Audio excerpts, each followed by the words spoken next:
Inner Voice, a heartfelt chat with Dr. Foojan. Hello, everyone. Welcome to the Inner Voice Show. I'm Dr. Foojan Zain. I'm a psychotherapist, author, and the originator of the Awareness Integration Theory. And hello to Sean, our director at the studio. This is a show about what matters most in our life, our minds, our thoughts, feelings, actions, relationships, and our fulfillment in this beautiful journey of life.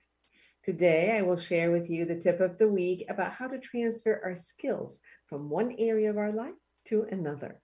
I'm excited to bring you Faith Elicia about her own journey through eating disorder and her new book, Do You See What I See?, which is an interactive workbook of personal reflection strategies and tools for anyone suffering from an eating disorder.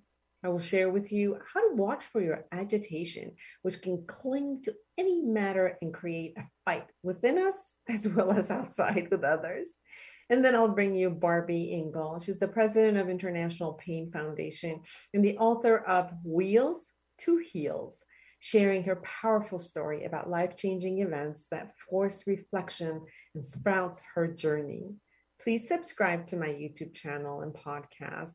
I love to hear from you. Connect with me. Go to foojan.com and connect with me through all the social media. I'd love to hear from you, your suggestions, your comments, whatever you want to hear on the show. But first, here's the tip of the week.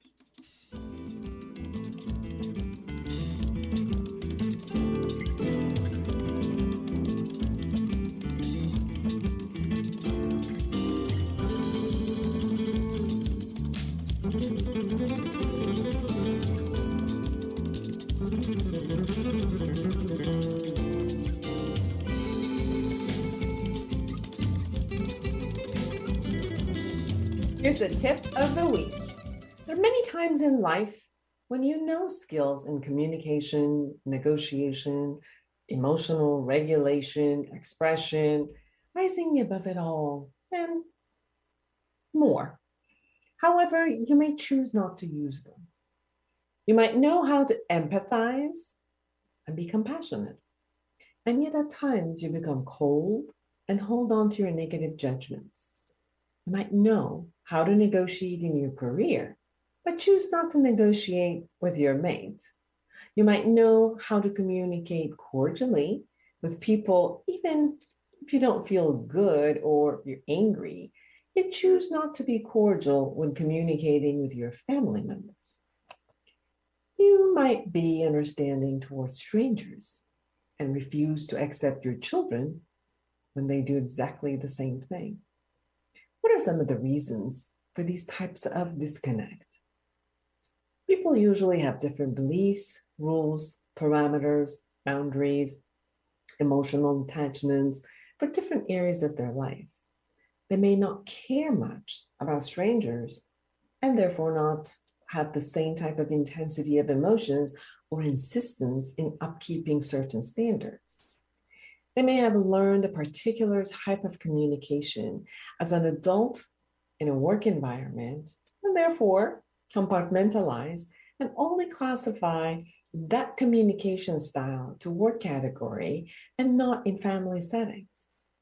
They may feel safe and close with the family members and spouse to unleash and express all of their emotions while they do not feel safe for others to see the side of them, the side of vulnerability. They may hold an elevated sense of expectation from a parent that they would not have from a neighbor.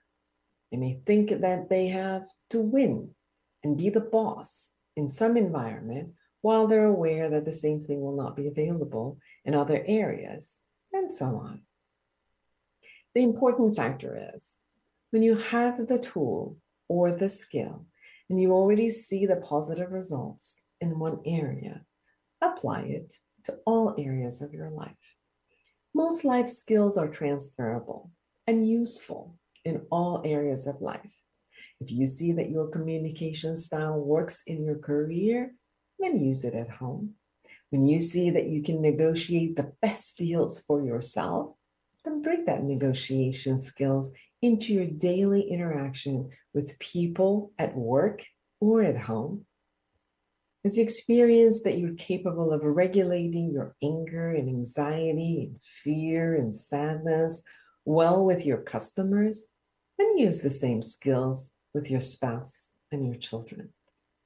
It takes observation and attentiveness toward daily skills, appreciating the skills as it creates favorable results, applying the workable skills to other areas of your life with consideration of various boundaries in different areas of your life, testing to see if it gives similar favorable results in other areas of your life, and modifying those skills when deemed necessary to match the specific boundaries and parameters of that particular area of your life.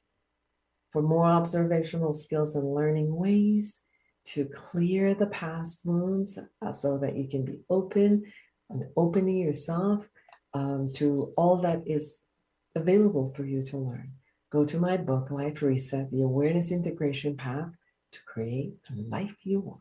Thank you.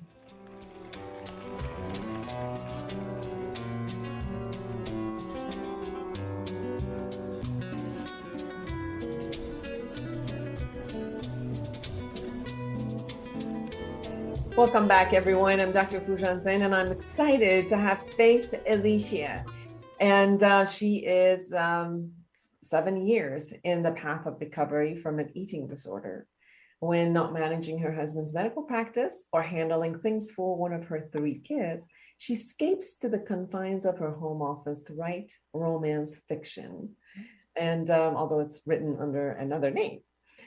She'll probably share with us and that path and that excitement about the novels. But her new book, Do You See What I See, is an interactive workbook of personal reflections, strategies, and tools for anyone suffering from an eating disorder. Welcome to the show, Faith. Thank you for having me. I'm excited to be here. Absolutely. Eating disorder is one of the conditions that sometimes we go toward it from, when we're a teenager, and other times we go toward it when we're an adult. And recently, even older females have started to have that. And then it shows itself also differently in men and women. I know, I've been a therapist for 30 years and working with eating disorder, then I know that underneath it, there's a lot about anxiety and fear, about self-doubt, about, our thoughts about ourselves and all of it. And I'd love for you to share with us your experience and, what were some of the causes for you? What helped you through the awareness so that you really wanted to go through the recovery and all of it? Okay. Well, I grew up as a child of an alcoholic. So, there was a lot of turmoil and unpredictability in my childhood. I was unaware that my father was an alcoholic. It was very shameful. It was always secrets because we had to portray that everything was perfect, to the outside, but, inside the walls. And I always tell my children this, you never know what's going on in someone's house, because it's just so true. And, as I guess I grew up in really living in a fight or flight. And I developed an anxiety disorder, a panic disorder. I've been agoraphobic. It really has defined a lot of my life. And what I know now is it doesn't define me as a person. It's just, I've learned to live with it instead of run from it, which when I was agoraphobic for 6 weeks and couldn't leave the house, I let it control me.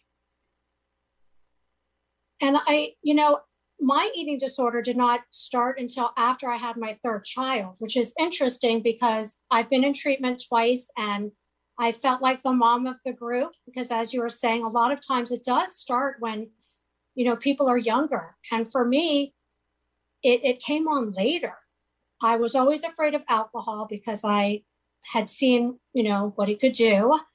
I have also a sister who's a recovering addict. So I was petrified of drugs because I saw what drugs can do. And I know that you do, treat addictions a lot. And I do look at my eating disorder as an addiction for me. I know, it's different for everyone. All our eating disorders are different. Our recoveries are different. For me, coming from a home with a lot of addiction, I do view it in that light. I just kind of grasped onto that because I was afraid of drugs, I was afraid of alcohol, but eating disorder, it just kind of gripped me in trying to handle. There was an 8-year difference between our second and third. So, it was just a lot of new stress because the other kids were older and I just couldn't handle it. And the anxiety was horrific and it just manifested into an eating disorder. Thank you for sharing that. First of all, the children who do live with alcoholic parents do experience a lot of anxiety. And the anxiety can be that genetically their parents had it, or the person who was an alcoholic or an addict in the family had the anxiety, and the only way they knew how to cope with it was to, utilize some sort of a substance or some sort of a behavior in order to handle the anxiety. So not only the genetically that comes forward, but also how they are behaviorally in home kind of gives the way. So if the person does not know how to handle anxiety appropriately, then they can't really role model it for their children and how to handle it appropriately. So they'll go through some sort of avoiding the emotion and either feeding it or numbing it or purging it or somehow doing something which would be more destructive versus constructive. And I'm hearing that you say that in the family system, each person chose one way. One was, numbing it, one was purging it, one was, dealing with it a different way. And you looked at yours and not knowing necessarily how to handle anxiety, that then this was the only way that you knew how to cope at that moment on a short term, but then it kind of like took over life, right? It really did. And it was not on a conscious level. I mean, like any addiction, just, very conniving, sneaky. It really,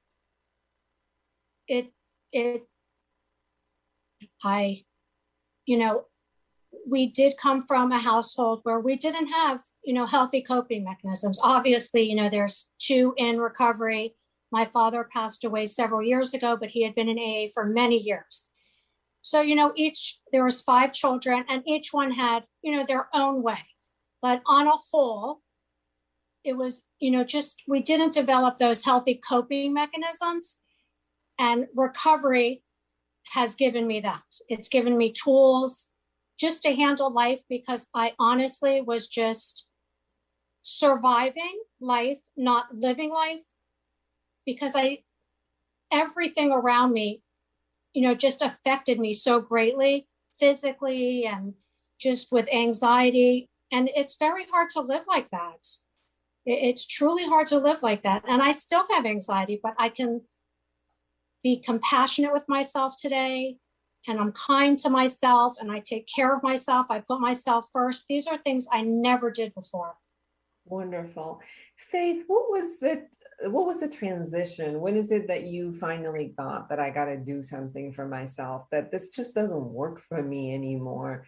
What were the process for you as you came to that kind of a crossroad of continuing with the eating disorder and the addiction, or shifting and saying, this is, I need to change? For some people, it's like a hit bottom. And some people, it's an epiphany. And for some people, it's like 2 steps forward, 1 step back, 2 steps forward, 1 step back. And it's like, okay, I have to, but not yet, but I got to do this and I have to. What was your process? What you just said is so spot on, because when recovering from an eating disorder, for me, I believe it's a journey, not a destination. So it's not linear. And it, for many years, it was 1 foot in, 1 foot out, because you can have this, but I need to keep this because I have to have control of something, because I can't control anything outside of myself, but I can control this. And yes, it's unhealthy. And yes, it's bad for me. But when everything feels so out of control, it's just holding on to that one thing. And no, it doesn't make it better. and I guess it's why addicts use drugs and alcoholics drink. It's just that one thing. So I went to treatment the first time, and I don't like to use, I don't like to describe behavior. So I will just say that I think it was 1 foot in, 1 foot out. And, it was a part-time program because my youngest was young at the time. I still had to manage my husband's office. So I had responsibilities. So that worked for me at the time. So when I came home, I could do whatever I wanted. And as I said, eating disorders are very manipulative, even to me at that time. I mean, it manipulated me. And once I left treatment, it's just very easy to get right back in to those old behaviors, to those distorted thoughts, and to the overwhelming, and it's too much and I can't handle it, so grasp for the control again. When my daughter was her last semester of high school, she developed an eating disorder. And this was very hard for me because I felt responsible. Even though I never talked about my eating disorder in front of them, kids are very observant and they see your behaviors even though you don't talk about them. So it was very devastating to me. And I knew I was struggling with my eating disorder, but I had to make sure that she was in a healthy place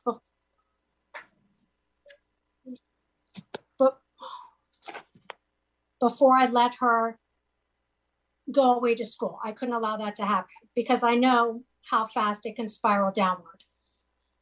So I got her help, and literally the weekend after we moved her into college, I went back to treatment. Mm-hmm. And I think even then when I went back, I really did try. They were more structured than the first time around, yet it just wasn't working. And I was there for several weeks. Now, during that time, I started going to Codependency Anonymous several months before. And that really started to create just a shift because just with the codependency in the family and all the alcoholism and everything, I just saw myself as very codependent and putting the family's needs before mine. And I was always on the back burner. I didn't know what my needs were. Just, I have to take care of everything and everyone else. And I'll just get by because I always do. Well, when I got out of treatment the second time, I had an ad came up, which I don't believe there are coincidences. And it was for the 8-week mindfulness-based stress reduction. So I'm like, well, I try everything else. I'll try this too. And I can say that that's where the shift really began to take place, because especially with anxiety, mindfulness teaches me to just be in this moment of my cable not working, my phones are out. If people beeping right now, it is what it is. There's nothing I can do. I'm powerless over these things. I just do the best I can do and accept it. I never had that attitude before because, oh my gosh, this is terrible. I have to, black and white, I have to cancel this. How could the phone go off today and the cable? You know what? It is what it is, yes. Right? So, I learned a lot about self-compassion. They speak about it in that program. So from that 8 weeks, I started the self-compassion course, mindful-based self-compassion right from that. And I guess just the reinforcement every week of doing the homework, my therapist actually noticed the biggest changes in me that she had seen in a few years, and that was with treatment.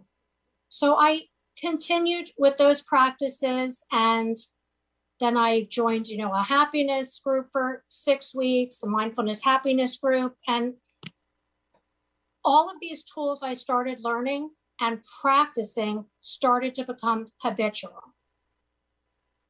And that's where the shift has taken shape. One of the things that I hear from you, Faith, is from going from a powerless stance to a stance of, I'm not powerless, I'm going to take care of myself. This just no longer works. and I don't want to sit here and do this destruction. So I'm going to shift. And I'm sensing also that the mother aspect of you that wanted to be another type of the role model for your child brought on a lot of the motivation and said, that's it, I'm going to take care of me. And then from there, you went into looking at how to bring your anxiety down with the mindfulness, and then I deserve to be happy, the compassionate, and then happiness group. And you took a step by step, empowering yourself and learning skills in how to take care of you. Let's go also to your book. So what brought you to write Do You See What I See? And what is it that you want your readers to get from this interactive workbook of, because it's partly you and is also you're sharing with your readers some of the tools that you've actually learned? Yes. When I went to treatment the first time, it was actually 9 years ago. And, you know, they gave us books that they required the patients to read. And what I discovered was they were either written by, you know, professionals in the field of eating disorders, or by people who had recovered and, you know, had gone through the journey and were on the other side.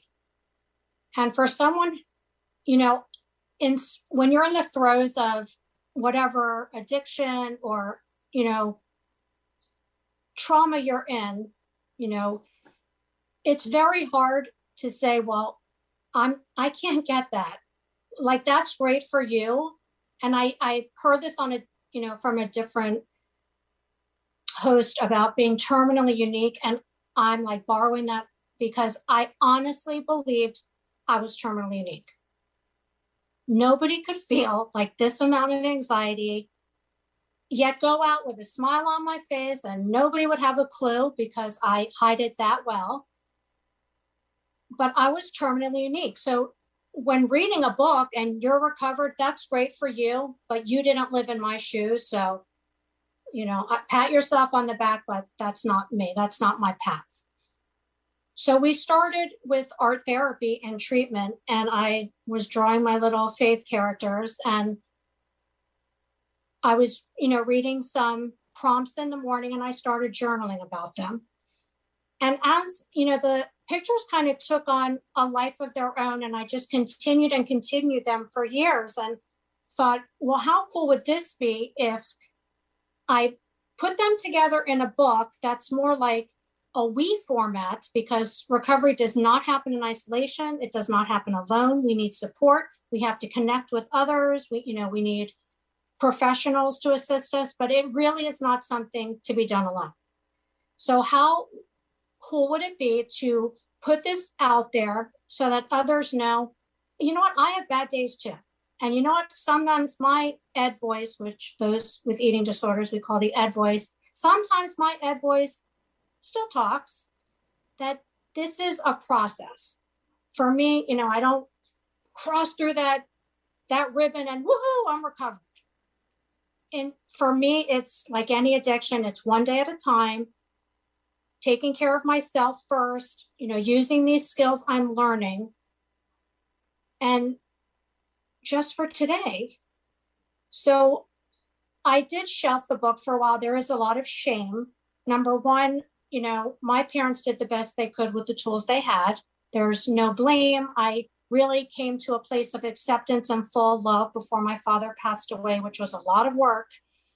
And I just love him dearly. And he really, in his later years, was about just giving service and doing the right thing and helping others. So the greatest gift I felt then I could give back is to put my story out there like my dad did with his. Because if I can help one person even choose to make the right choice just for today, to fight back, stand up when you fall down, it's all worth it, because we're not alone. We are not terminally unique, as alone and isolated as we feel. We do have commonalities. There's so many different eating disorders and symptoms, but when we go underneath to that those core beliefs of I'm not good enough, I don't deserve, I'm not worthy, I'm just not lovable, I'm incapable. All of these false beliefs that I came to believe about myself, because when you don't have healthy coping mechanism and everything is completely overwhelming, how are you to believe otherwise? So these tools are helping me to change those thoughts, because I obviously am capable if I'm sitting here today and I put this book together, even though that little voice inside will still say, oh, okay, thank you for sharing, because, you know, it's in there, but today we're going to walk through it and we're going to do the right thing. It's almost, so that's where it came out. Yes, and it's almost like the power inside of you manifested itself outside of you, and it keeps giving you back the power of knowing that I can, that I'm capable of not only healing myself, but also being a vehicle to bring some of the things I've learned to the others. In 1 minute, if there's something we haven't really shared and you really want our listeners or viewers to know about you, your journey, or the book, do you see what I see? What would that be? I guess it's that I was always the type of person, like I'd said, was, you know, just very black and white. It had to be this way or that way. And I do believe I always had hope. And I did believe that I had some kind of faith, because when you're lying on a couch, agoraphobic with vertigo, and when you stand up, the room is spinning. And this was my last semester of college, it was very difficult, of undergrad, that I had to pull out. You know, I became very depressed and then had to get help for that. Something bigger than myself pulled me and gave me hope that it could get better. And I think I didn't know what that was then. My father was in AA at the time and would always speak of a higher power. So I think that just there's always been a light inside me that's pulled me. No matter what I've been through, as hard as it's been, something has either carried me or pulled me through. And that has, just with meditating and all that part of myself has really grown and developed over these past few years. And even if it's a flicker of a star of hope, like, we can enter recovery and we can do this together, you know, one day at a time. But for me, was really getting in tune with that light within. Yeah. And by meeting my needs and starting to set boundaries, letting it shine brighter and brighter, because it was really buried under shame and guilt and doubt. This was very hard to put my book out there. It's raw, it's real, and there was a lot of shame with it. But you know what? I am who I am, and accept me or not, like, this is me. So I think the expression of our vulnerabilities, and not only to sense how vulnerable we were, but to also come through, brings the strength, brings the power. So you're very courageous for having all vulnerable parts of you to be expressed, to be shared with the world. So not only that you're getting empowered and moving forward, but empowering the world. So everyone, please get the book. Do you see what I see? It's an interactive workbook of personal reflections, strategies, and tools for anyone who's suffering from eating disorder. You can find Faith at faithelicia.com. And thank you so much for being with us today. Well, I appreciate the opportunity. Thank you so much for having me. Absolutely. Don't go anywhere, everyone. We'll be right back.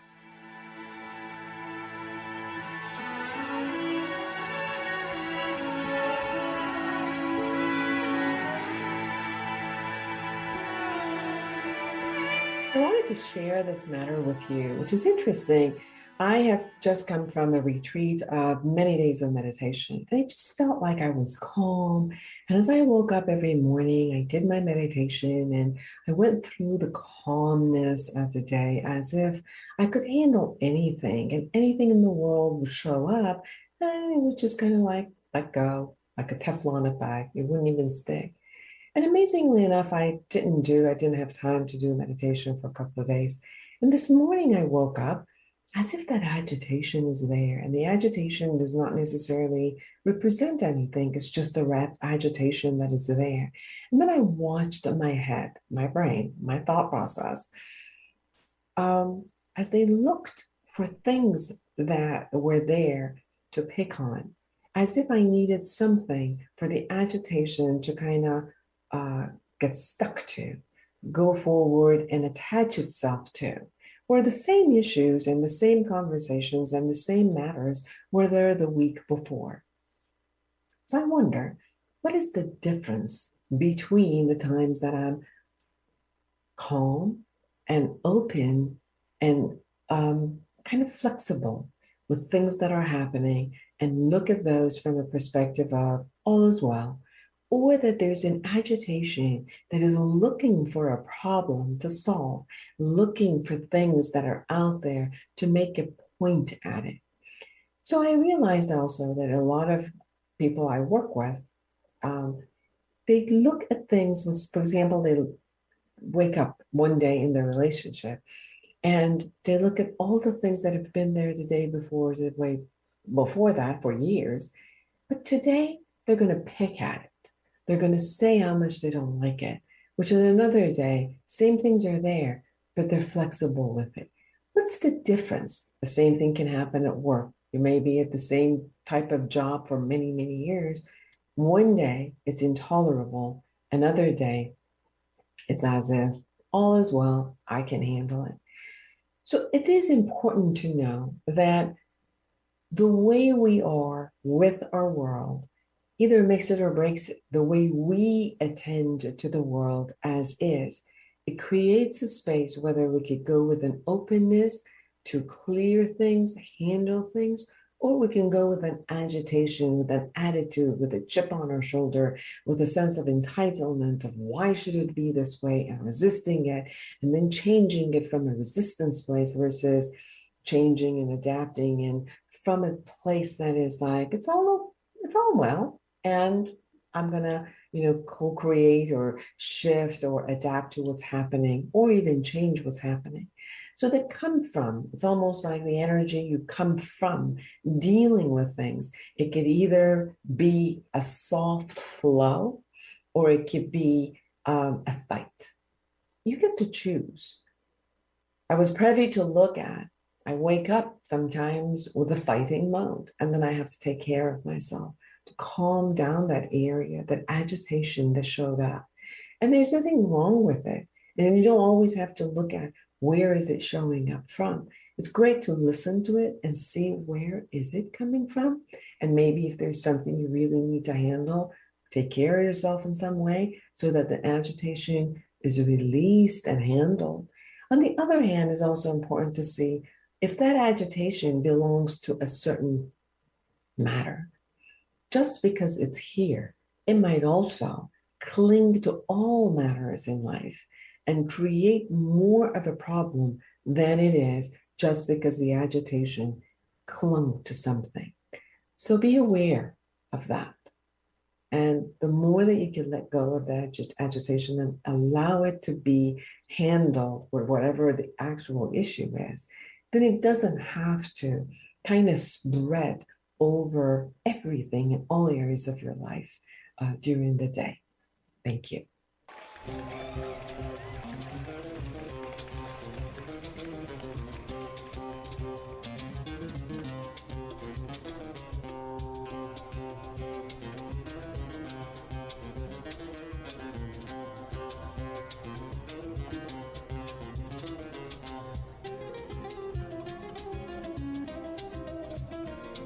Welcome back, everyone. I'm Dr. Foojan, and I am excited to be with Barby Ingle. She is the president of International Pain Foundation, iPain. She's an Amazon best-selling author of Wheels to Heels, and she is a reality TV personality. She's been in many, many shows that she's going to share with us. She's going to share the powerful story about life-changing events that forced reflection and sprouting her journey from wheels to Heals. Welcome to the show. Thank you so much for having me. I'm excited to be here and to share with your audience and you today. And I appreciate the time you're giving me. Barby, pain is one of the most excruciating experience that any human being can go to, whether that is due to accidents or genetic factors that somebody was born with a particular condition, or there was a destruction to their body in some format. And as you know, it is one of the highest reasons of why people also became an addict, because of pain, they went to doctors, and the doctors were trying to calm them down and calm the pain down, and they got into opiates. And working with addiction for the past 30 years, I've watched what pain has done to people. But it did something else to you. You did something else with pain. So please share with us your journey, what happened, and how did you handle it, and what got you to deal with pain in a whole different way? Wow. So yeah, some people go into the wrong direction with getting the care they need. I, at first, struggled. The first 3 years, I did not get a proper diagnosis. I have a rare disease, reflex sympathetic dystrophy, and I knew that I wouldn't give up the life that I had. I was on top of the world. I had accomplished all the things I wanted to accomplish at that age and was living my best life. And I really just went from having everything down to nothing. I lost my marriage, my house, my ability to drive, went down to food stamps. But instead of giving up or saying, why me? I knew that I needed to just keep fighting and to figure out what was going on and find what would work for me to get the best care. And it was a long process, and I'm glad I never gave up. I'm glad that I kept pushing forward to find what steps. And it wasn't one thing. It wasn't one magical thing I was searching for. It ended up being a combination of treatments and modalities, from trying medications, surgery, changing my lifestyle, changing what I eat. It really took me reflecting on who I am and where I wanted to go, and then finding ways to get to where I am today, which now I was in a wheelchair for 7 years. That's why my book is From Wheels to Heels. And I found a way to get the care and the treatment that I needed, but it was a long process. It took a learning how to speak to doctors. So it was almost like learning a new language. And it took never giving up and finding the positives in the most horrible situations. You just said is something that happens to most people, where they spiral down, and the loss isn't just the loss of part of their body.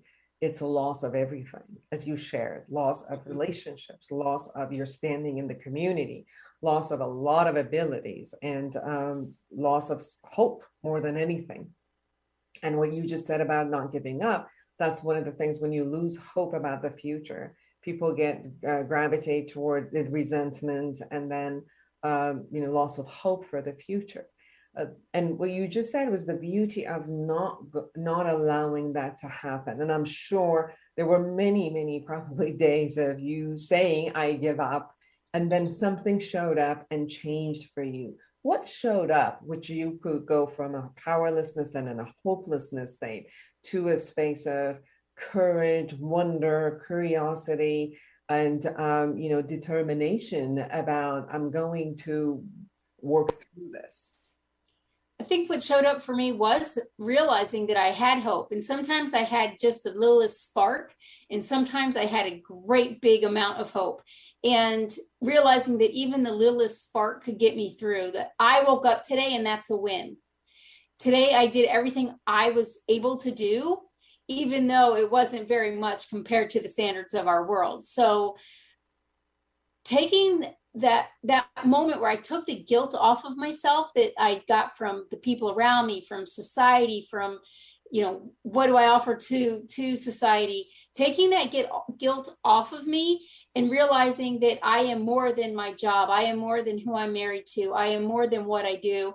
And I had a psychiatrist that I was going to see because my world literally crashed around me.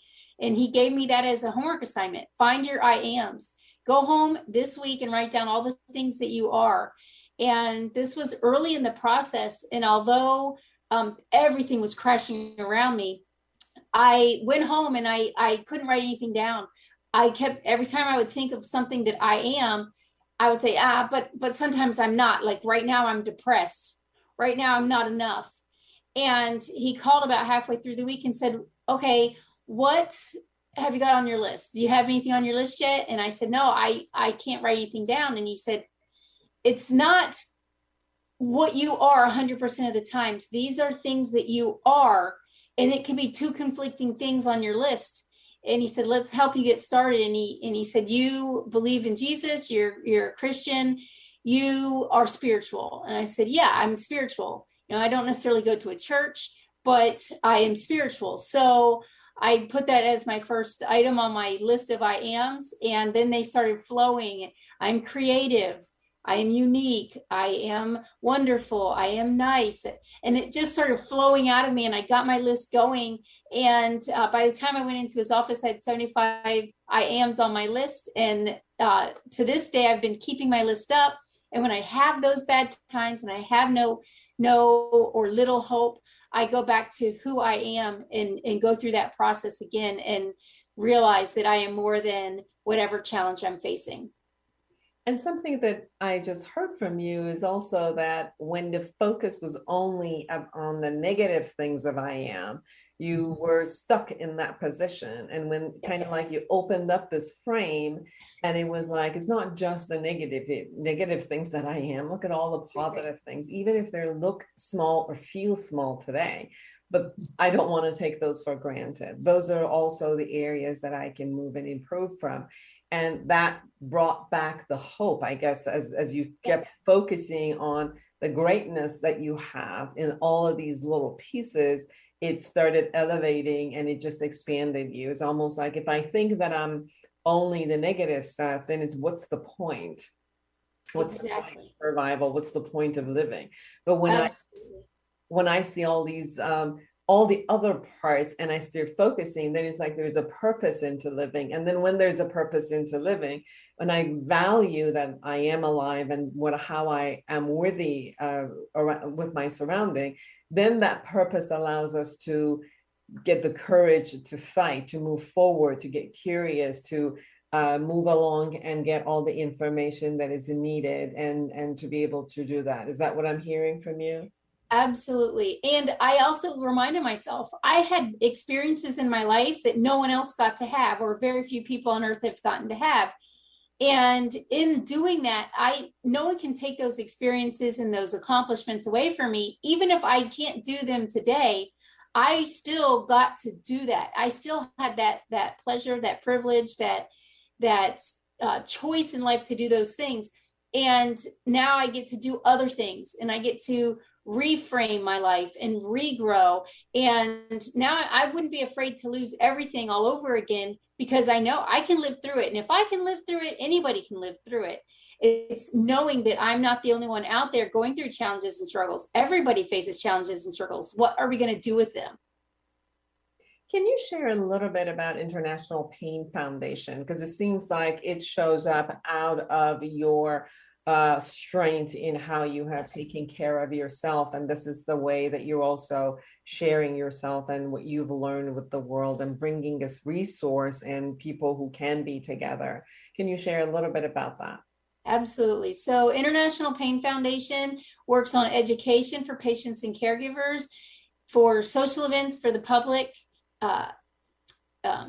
and access to care for patients. And that can include events that get the patients out of their houses. A lot of times when you're going through all these challenges and you feel like the world is weighing down on you, you need to get out and be social and do things, whether it's online where you connect with positive people online, or in person where you connect physically with people. It's something that we need as human beings, and it's something that that the foundation offers. And we also do many different projects throughout the year for awareness as disease specific. We work with 150 different diseases, and we work with physical, spiritual, and mental pain.